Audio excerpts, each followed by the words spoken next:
Many of the youngest victims of the Boko Haram terror campaign show no visible scars. They don't appear injured, homeless, friendless, or alone. But more than 50,000 children have lost both of their parents. Another 50,000 plus have no father now.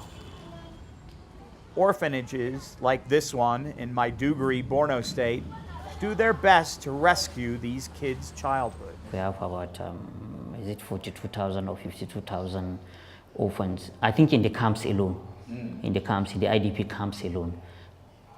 Out of those ones that are living within the host community, and then those ones that are like Almajiris, all of this one are not a part of. 11, 12, 13, 14, 15. Most orphanages struggle to find funding to house and school children. Many orphans are brought up by their community, by relatives or friends of their parents who take them in.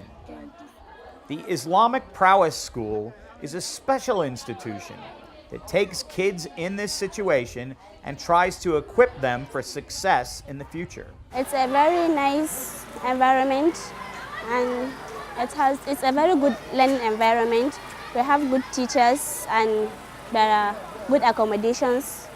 So we learn many things about just even life issues and other knowledge. There is an interesting mix here.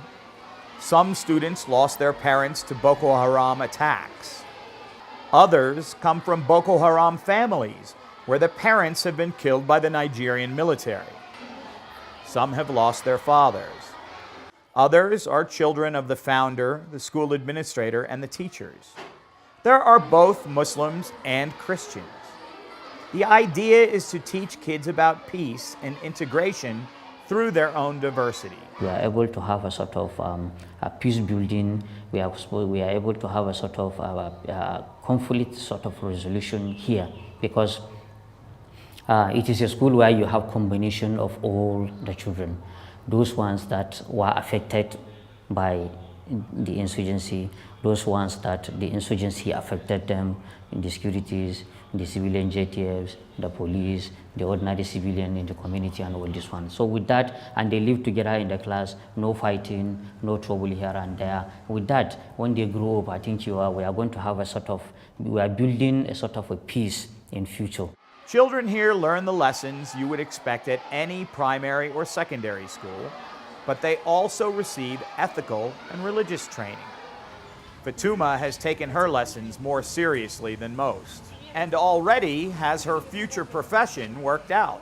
If I become an aeronautic engineer, I will definitely inspire people like girls. You know, female children are not allowed to be educated, and not even if they get the education, they're scared of like becoming engineers because they were told that it's something hard and they think it's something meant for men. While me, I think if I become an aeronautic engineer, you see, I will become a female aeronautic engineer and people will like want to emulate me or become someone like me. She has become a child's rights activist, as well as a counselor and friend to younger children, all on her own initiative. Today, she visits some of those she has taken under her wing in the neighborhood near her school. I normally used to come to visit them, like, you know, they've passed through traumatizations, like they lost their dad was killed. So I used to come like to share, they make me share memories with them. Then I have good time with them, like I want to make them forget the past. So I used to come and visit them, make them laugh, make them happy. Barrister Zana Mustafa is the founder of Islamic Prowess. He has put a lot of his own money into this, but has also recruited funding from local and international NGOs. This has created opportunities for over 800 students over the past decade. His own daughter, Aisha, learned side by side with the rest of the students. She is going to university in Qatar and is planning an exciting future as an international journalist. At first, I was a really timid person, and then coming to the school, I became this loud, outspoken. I knew what I wanted in life. I always tell myself and me and my friends, the sky is the limit. Like, you don't have to put these barriers on what you want to be in life. You have to be anything you want, anything you dream, your dreams are. No one can stop you. You have to give yourself that chance to try, even though it's not much. Children are not the only victims that gather at Islamic prowess. Almost 60,000 women have been widowed by the conflict. Many come here to enroll their kids and seek counseling and help from Islamic prowess. Mai gidana lokacin da ana Boko Haram sai su hudu a moto sai suka fara bin su suna kan gudu sai suka yi hatsari sai su uku din suka rasu suka bar mutum daya ma ya sha wahala amma har yanzu yana raye to ya bar ni da yara na 7 to wannan din kuma ba maman shi kuma ta rasu sai aka bani shi kuma wannan din kwanan nan. The percentage of female children who are orphaned or fatherless is estimated at more than 60%, according to the Borno State governor. Many, like Aisha Mamalai, will be leaned on to help provide for their families while still in school. This school is for orphans, and our barrister, he really helped the orphans, so he will give the orphans moral and to educate them in so many ways. Her neighborhood houses many internally displaced persons, or IDPs. She lives with her mother and younger brother.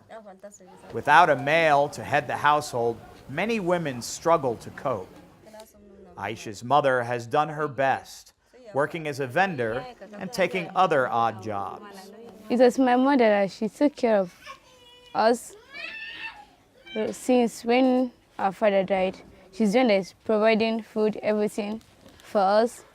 She's the one that made me to go to school, and she's the one that advised me to be a good girl and the others. So many who have lost their parents blend into their communities, trying to hide their situations. Others will grow up in institutions, not knowing what it is like to be part of a family, except what they learn from TV. For many, a father, a family, will only be something to dream about. But with the help of some strong and generous Nigerians, there are opportunities to achieve their dreams, no matter what challenges they face.